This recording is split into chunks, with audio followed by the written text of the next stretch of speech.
DKT UPSC CSC. अगर आप केवल सिविल सर्विस परीक्षा के प्रीलिम्स, मेंस और इंटरव्यू के वीडियो देखना चाहते हैं तो सब्सक्राइब करें डीकेटी यूपीएससी सीएससी चैनल। यहाँ आपको टॉपर्स के वीडियो रैंक के हिसाब से अरेंज मिलेंगे। चैनल के लिंक के लिए डिस्क्रिप्शन बॉक्स में जाएं। नमस्कार, मेरा नाम हर्षित मेहर है। इस वर्ष यूपीएससी सीएससी 2021 परीक्षा में मेरी 376 रैंक आई है और ये मेरा 4th अटेम्प्ट था। और इससे पहले 2 अटेम्प्ट्स में मेरा प्रीलिम्स भी क्लियर नहीं हुआ था और जो 3rd अटेम्प्ट है उसमें मेरी फाइनल लिस्ट में रैंक 16 मार्क्स से रह गई थी। और इस वर्ष 4th अटेम्प्ट में मेरी ये 376 रैंक आई है। आज इस वीडियो में मैं आपसे कुछ अपनी मिस्टेक्स शेयर करना चाहता हूँ, जो कि अगर आप सीख के उसे अवॉइड कर सकें तो शायद आपको उतना टाइम ना लगे जितना मुझे इस प्रिपरेशन में लगा है। तो पहली चीज़ तो मैं बताना चाहता हूँ कि पहले 2 अटेम्प्ट्स में मेरा प्रीलिम्स क्लियर नहीं हुआ था और इसलिए प्रीलिम्स के लिए जो स्ट्रैटेजी है वो मैं बताना चाहता हूँ कि अगर आपकी एक्यूरेसी बहुत ज़्यादा नहीं है तो प्लीज़ ज़्यादा क्वेश्चंस अटेम्प्ट कीजिए। मेरे पहले 2 अटेम्प्ट्स में ये प्रॉब्लम हो गई थी कि मैं ज़्यादा क्वेश्चंस अटेम्प्ट नहीं कर पाया था। और सेकंड अटेम्प्ट की अगर मैं बात करूँ तो मैंने 70 क्वेश्चंस अटेम्प्ट किए थे, जिसमें मेरी मार्क्स अराउंड 90 आए थे और मैं 8 मार्क्स से कट ऑफ मैंने मिस करी थी। तो और उसमें मेरा टाइम मैनेजमेंट का इशू हो गया था, तो मैं अटेम्प्ट नहीं कर पाया क्वेश्चन। तो पहली चीज़ तो मैं आपको बताना चाहता हूँ कि प्लीज़ प्रीलिम्स में अगर आपकी एक्यूरेसी बहुत ज़्यादा नहीं है तो प्लीज़ आप अटेम्प्ट ज़्यादा करिए क्वेश्चंस।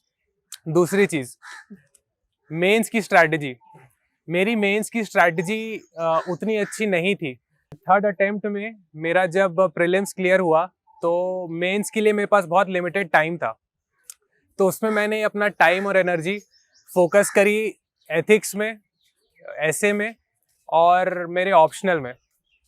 मेरा ऑप्शनल जियोलॉजी है, तो इस वजह से मैं जीएस के पेपर्स में जीएस 1, 2, 3, 4 में मैं एडिक्वेट टाइम और एनर्जी नहीं दे पाया।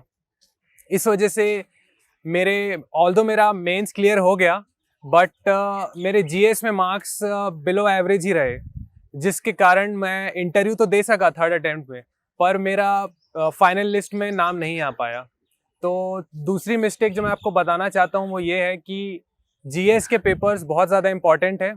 जीएस के पेपर्स आप इग्नोर ना करिए। एथिक्स, ऐसे और ऑप्शनल डेफिनेटली बहुत इंपॉर्टेंट है, पर आपको एटलीस्ट एवरेज और अबव एवरेज मार्क्स जीएस के चारों पेपर में लाने पड़ेंगे, तभी आपका फाइनल लिस्ट में सिलेक्शन होगा। ये मेरी दूसरी मिस्टेक थी।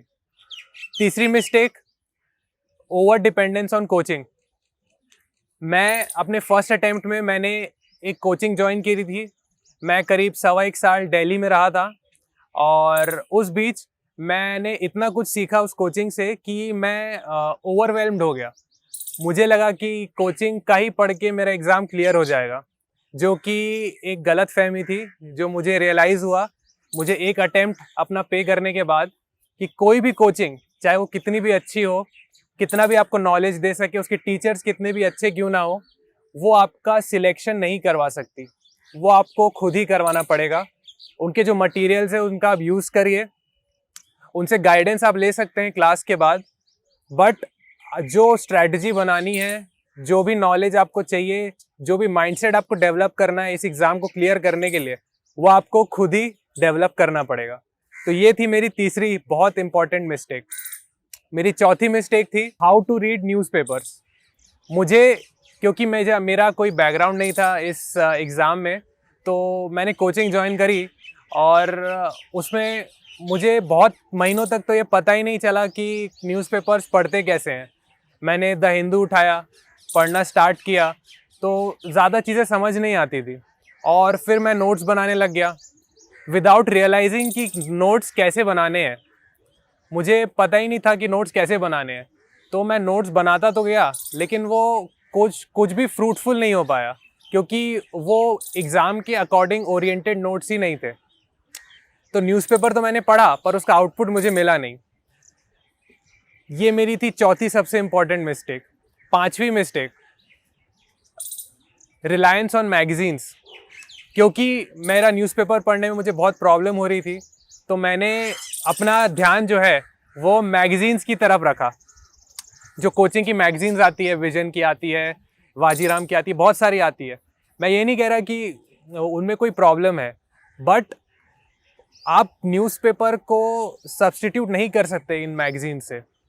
इन मैगज़ीन्स में पूरा कंपाइलेशन होता है 1 महीने का, बहुत सारा डेटा होता है, और मेरे लिए पर्सनली ये मुझे सूट नहीं किया। और मैंने मैगज़ीन्स ऑल तो पढ़ी, फर्स्ट अटेम्प्ट में, सेकंड अटेम्प्ट में भी पढ़ी, बट उसका मुझे कोई रिज़ल्ट नहीं मिला और मेरा टाइम भी उसमें बहुत ज़्यादा चला गया। तो मैं आपको ये कहना चाहूँगा कि प्लीज़ न्यूज़पेपर को इग्नोर मत करिए।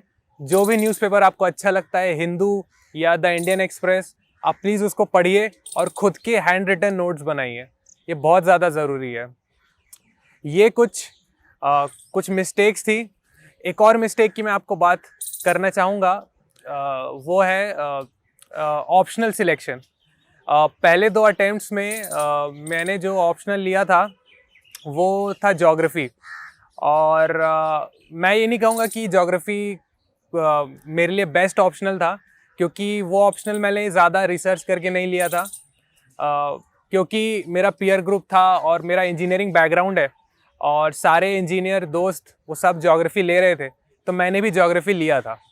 ऑल तो ज्योग्राफी बहुत अच्छा ऑप्शनल है, बट मेरा इंटरेस्ट उस सब्जेक्ट में नहीं था और मैंने उसकी कोचिंग भी ज्वाइन करी, कंप्लीट करी, फिर सेकंड अटेम्प्ट के टाइम भी मैंने उसे पढ़ा, बट मैंने रियलाइज़ किया कि मेरा इंटरेस्ट इस सब्जेक्ट में नहीं है, और अगर मैं इससे जुड़ा रहा तो शायद ये मुझे मेंस में फ्रूट ना दे पाए। हालांकि मैंने मेंस नहीं दिया उस सब्जेक्ट से, बट मुझे पता था कि अगर मैं इससे मेंस लिखूंगा तो शायद मैं उतना अच्छा स्कोर ना कर पाऊँ। तो ये मेरा फाइनल एक मिस्टेक थी जो मैं आपको बताना चाहूँगा कि प्लीज़ ऑप्शनल सिलेक्ट करने से पहले अच्छे से रिसर्च करिए, जितना हो सके अपने दोस्तों से बात करिए, जितना हो सके जिन्होंने एग्ज़ाम क्लियर किया हुआ है उनके कांटेक्ट में आइए, और जो यूपीएससी की एनुअल रिपोर्ट होती है उसको आप एक बार जाके देखिए, और आप ये देखिए कि आप जो ऑप्शनल लेना चाहते हैं उससे सिलेक्शन कितना हो रहा है, परसेंटेज ऑफ सक्सेस रेट कितना है।